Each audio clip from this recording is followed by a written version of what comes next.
खबर विस्तार से। रेवाड़ी जिला मुख्यालय पर बाल भवन परिसर में आठवें अंतर्राष्ट्रीय गीता महोत्सव पर गीतापुरम के रूप में शंखनाद से शुरू हुआ कार्यक्रम। 2 दिवसीय महोत्सव का आगाज गरिमामयी ढंग से हुआ। कोसली से विधायक श्री लक्ष्मण सिंह यादव ने बतौर मुख्यातिथि महोत्सव का शुभारंभ किया। मुख्यातिथि ने गीतापुरम में प्रदर्शनी का अवलोकन किया और गीता व हरियाणवी संस्कृति से परिपूर्ण सांस्कृतिक कार्यक्रम देखे। आज देश और दुनिया को एक अच्छे आचरण की जरूरत है और अच्छा आचरण हमें हमारी गीता जैसे धार्मिक ग्रंथों से ही मिल सकता है। और इसी कड़ी में आज देशमुख के साथ प्रदेश के मुखिया मनोहर लाल खट्टर के नेतृत्व में रेवाड़ी में भी आज के अंतर्राष्ट्रीय गीता जयंती महोत्सव का आगाज और श्रीमद् भगवत गीता के प्रेरणादायी श्लोकों के साथ किया गया।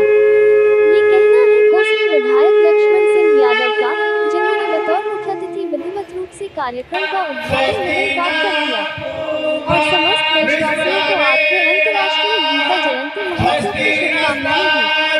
मुख्यातिथि ने गीतापुरम में प्रदर्शनी का अवलोकन किया और गीता व हरियाणवी संस्कृति से परिपूर्ण सांस्कृतिक कार्यक्रम का भी लुत्फ उठाया। विधायक लक्ष्मण सिंह यादव ने पत्रकारों के सवालों के जवाब देते हुए कांग्रेस सहित पूरे विपक्ष पर निशाना साधते हुए उपराष्ट्रपति के अपमान नीति पर कहा कि वह उपराष्ट्रपति का ही नहीं बल्कि समस्त संवैधानिक पदों की गरिमा का अपमान है और इस प्रकार का अपमान करने वालों का जनता ने 2024 के लिए पक्का इंतजाम कर दिया है। इस पूरे प्रकरण की गंभीर शब्दों में निंदा करते हैं। सच्चाई तो ये है कि एक संवैधानिक पद पर आसीन उपराष्ट्रपति का अपमान करने वाले बचते हुए भी उन्होंने कहा कि कुछ लोग सनातन पर ही राजनीति करना चाहते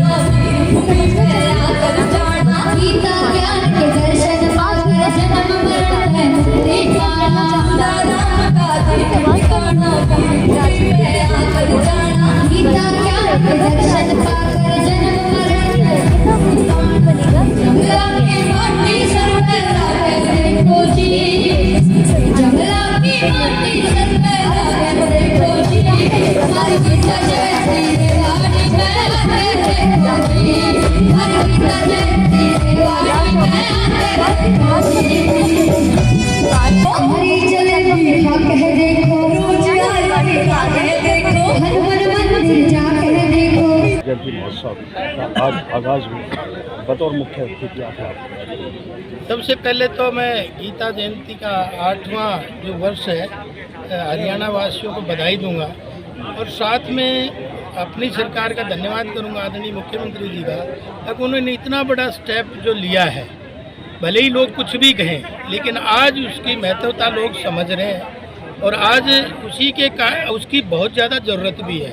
समाज को आज आचरण की ज़रूरत है, दुराचरण की नहीं है और वो हमें हमारे ग्रंथों से, हमारे ये वेदांत से ही हम सीखने को मिलता है, हमारे सनातन से ही सीखने को मिलता है। और आपने देखा भी है कि जो सनातन में है वो कहीं किसी धर्म में उस तरह का नहीं है वर्णन। सनातन तो हमें कहता है जी और जीने दो, और सनातन को लोग मजाक लेते हैं कि सनातन तो डेंगू है। मैं उनको कहना चाहता हूँ सनातन डेंगू नहीं है, डिवाइन है। सनातन रोग नहीं है, योग है। और सनातन आपको पता है कि समस्या नहीं है, समाधान है। उनको ये समझ लेना चाहिए क्योंकि दुनिया जब से बनी है, बल्कि विशेषकर हमारे देश में, तो सनातन के से ही इतना बड़ा कंट्रोल हो रहा है, वरना ये व्यवस्थाएं हैं सनातन। तो ये तो लोग अपना पता नहीं क्यों राजनीतिकरण इन चीज़ों का करना चाहते हैं। ये तो हमारे जीवन जीने का मूल आधार है। और थोड़ी बात कर लेते हैं राजनीति की। तो जिस प्रकार से सांसदों का निलंबन हुआ, उसे लेकर आज जंतर मंतर पे प्रदर्शन कर रहे, कितना उचित, क्योंकि उपराष्ट्रपति का अपमान। देखिए ये निंदनीय है। उपराष्ट्रपति हमारा गरिमामय पद है और उसको सभी ने रखना चाहिए। वो पोजीशन के लिए नहीं, अपोजिशन के लिए भी उतना ही है जरूरी।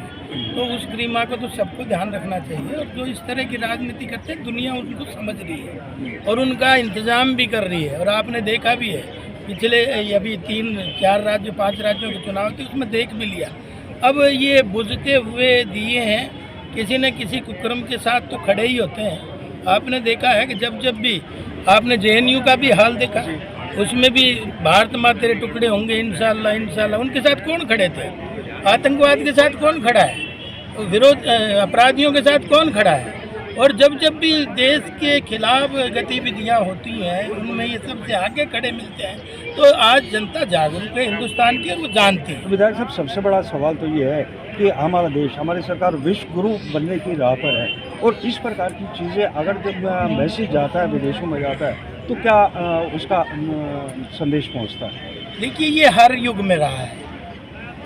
देवी शक्तियाँ और मैं कहूँगा दूसरी शक्तियों में द्वंद्व रहा है, तो ये हर युग में रहा है। आपने महाभारत काल भी देखा, आपने रामायण काल भी देखा, आपने देखा ना। मैं कहता हूँ कि 1,98,58,58,117 वर्ष पहले जब सूर्य पहली बार धरती पे आया था, जब दुनिया के लोगों ने आँख नहीं खोली थी, जब ये भारत विश्व गुरु का ही दर्जा था। आज क्या कारण हुआ, क्यों धीरे धीरे हम विश्व गुरु से भटक गए? लेकिन आज मुझे लगता है इस 9 साल की उपलब्धि में हम आज विश्व गुरु की तरफ बड़ी तेज़ी से अग्रसर हैं, और दुनिया इसका मान भी रही है। चाहे वो आर्थिक मामले ले लीजिए, चाहे वो आत्मनिर्भर के मामले ले लीजिए, और चाहे आपने देखा यूक्रेन और रूस का युद्ध था, तो किस तरह से युद्ध रुकवा के आज वो ताकत देश बन गया है। 40,000 लोगों को सकुशल वापस लाए, और उसको उन्होंने, उन देशों ने कहा, दोनों ने, भाई हम कैसे पहचानेंगे भारतीय? तो जो जिसके हाथ में तिरंगा झंडा हो वो समझ लेना भारतीय है। उसमें हमारे ही लोग नहीं निकल के आए, उसमें पाकिस्तान भी हमारा झंडा लेके निकल के आए, और बांग्लादेशी भी हमारा झंडा लेके निकल के आए। ये बदलाव है विश्व गुरु की तरफ। और आज जो 350 साल से हमारे ऊपर जो राज कर गए ब्रिटेन के लोग, आज हिंदुस्तानी उन पर राज कर रहा है। ये विश्व गुरु का रास्ता तय कर रहे कि नहीं कर रहे? आज सबसे बड़ी विडंबना, हमारा आखिरी सवाल है कि आज विपक्ष का हर नेता सीएम और पीएम बनने की राह देख रहा है। ये प्रजातंत्र का एक बहुत बढ़िया स्वरूप है। आज कोई भी व्यक्ति इसमें आ सकता है, और जो अपना योग्यता, अपनी विविधता को साथ लेके जो चल रहा है, निश्चित तौर पे उनको अवसर मिल रहा है। क्योंकि राजनीति कोई बपौती नहीं है, ये और इसका आधार केवल कर्म है। कर्म के आधार पे आदमी व्यक्ति, ये माहौल आज हमने दिया। 2024 के चुनाव को कैसे देखते? 2024 के चुनाव को तो वैसे तो भारतवर्ष की जनता ने अपना मूड बता ही दिया है, और लोग भारतीय जनता पार्टी को, मोदी जी को, मनोहर लाल जी को पसंद कर रहे हैं। तीसरी बार भी प्रचंड बहुमत के साथ केंद्र में बनेगी, और प्रचंड बहुमत के साथ हरियाणा में भी 2024 में हमारी सरकार बनेगी। सर, बात की जाए तो गीता जयंती को लेकर स्कूली बच्चे हैं और आशा वर्कर और कोई, देखिए आज हमने भविष्य के निर्माण कर रहे हैं। बच्चों में ये संस्कार जाएंगे तभी आगे चल के हमारा ये सुधार होगा। क्योंकि एक दिन में ढांचा हमारा ना बिगड़ा है, एक दिन में ना ढांचा हमारा सुधरेगा, लेकिन प्रयास इसके लिए जरूरी है। और बच्चे और महिलाओं में संस्कार जाएंगे। आपको पता है सारा संचालन तो महिलाएं घर में करती हैं।